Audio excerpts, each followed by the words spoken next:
Hi, welcome to another Drumsense training session.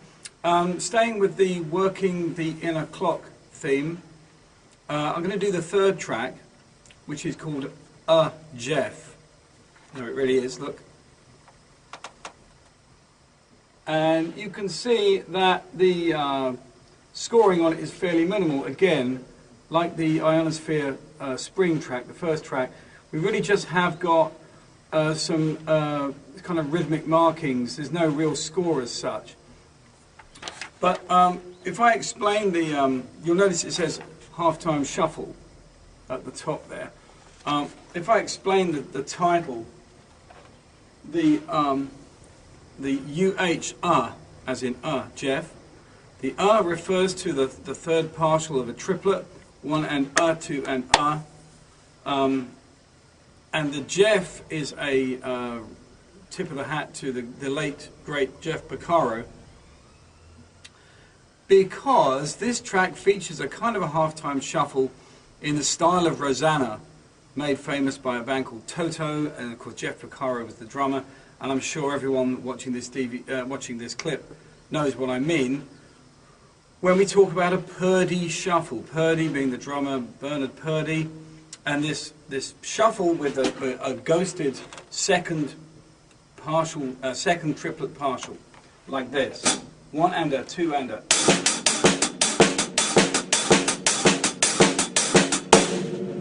So if I play a halftime shuffle, the Purdy shuffle aspect is the ghosted, missing triplet.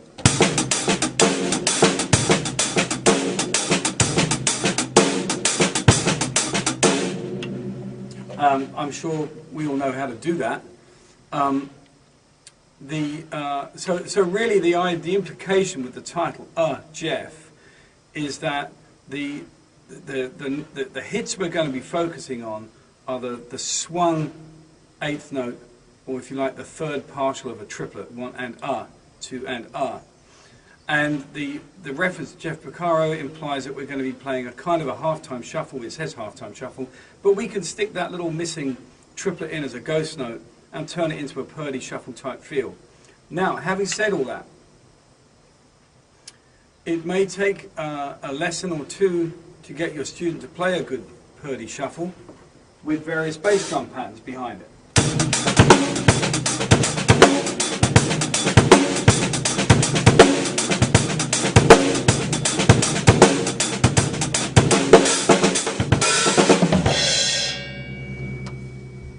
So what I'm going to do first of all is I'm going to demonstrate the first page of this track, just playing kind of straight eighths on the hi-hat, but they're with a swing feel. So just to give you an idea of the feel of this track, so I'm going to play the first page, which features the eighth notes that you see written. You're going to play with a swing, and we're going to feature the bass drum here. So basically what I'm going to be doing is playing where it says 1 and 2, 3, 4 and, I'm going to play that on the bass drum. So I'm playing 1, 2, 3, 4.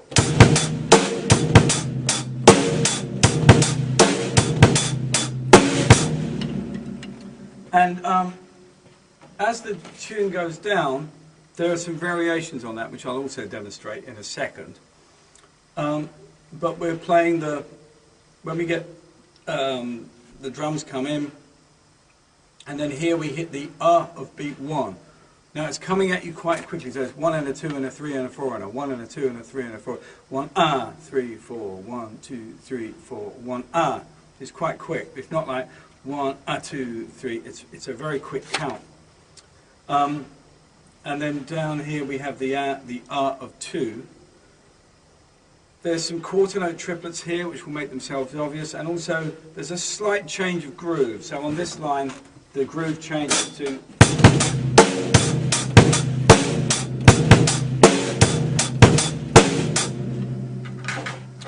but again I'll come to that in a sec. So what I'm going to do, I'll do the first page with just eighth notes on the hi-hat. The drums are tacit for the first 4 bars.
Get the idea. And on the second one, I took a little bit of license with the groove instead of keeping the backbeat where it is. You may also notice that I came in early for the art of one because I forgot to repeat, but never mind. One of the things before we go any further is if you're doing this book with your students, they should be getting used to this idea now of hitting the and of one and the and of two and moving it along the bar and moving it back. So we could be getting into a situation where you're using a bit more freedom, but this is a new feel, and for some of the students it's a difficult feel. So once again, I find I get some success by saying, when we do the of one, I'm not doing any fills, I'm just sticking to the groove. When we do the of two, a little bit more license, but definitely the of three and the of four, which we will come to, we can fill around a lot more. There isn't much more to look at apart from this. The three feels that you need. So let's go for the Purdy shuffle now, the Geoff Porcaro Rosanna type feel. You need to make your student aware of the three basic feels in this tune. The first one, the one that opens the tune.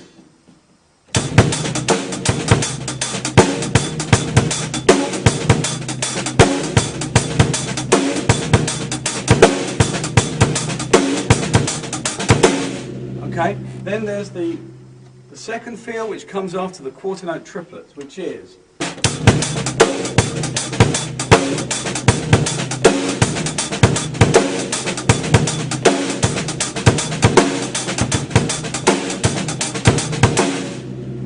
and then there's the third feel, which comes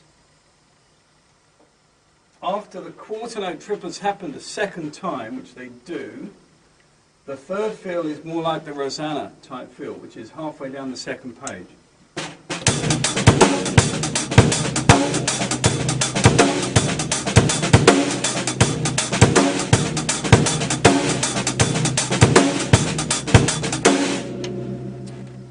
Finally, there's a section at the end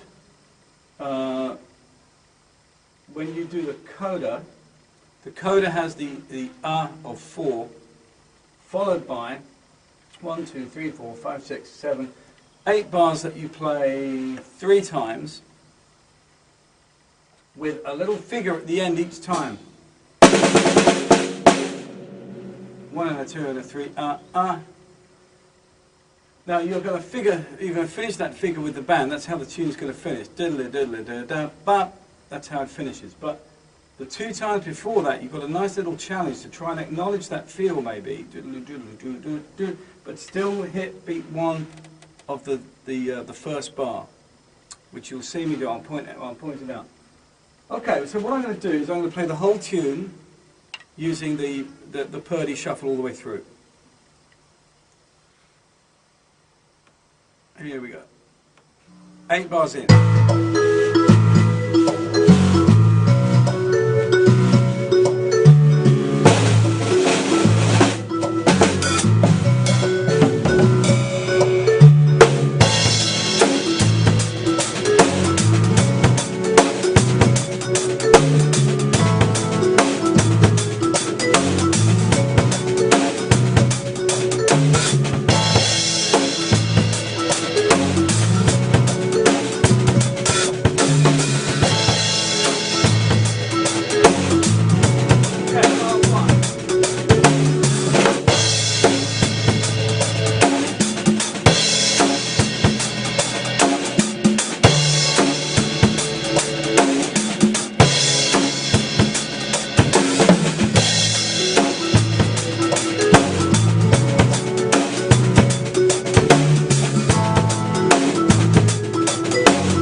And that's the whole thing. Good fun to do. Again, as I've said before with these working the inner clock tracks, lots of boxes ticked. You've got a Purdy shuffle going on. You've got playing the third partial of a triplet at quite a fast speed. And a different way of filling in because it's got that swing feel to it, whereas the other two have more of a straight feel. So yeah, good fun. And definitely a good tick for a student to get through that track, playing that particular groove. So have fun with that.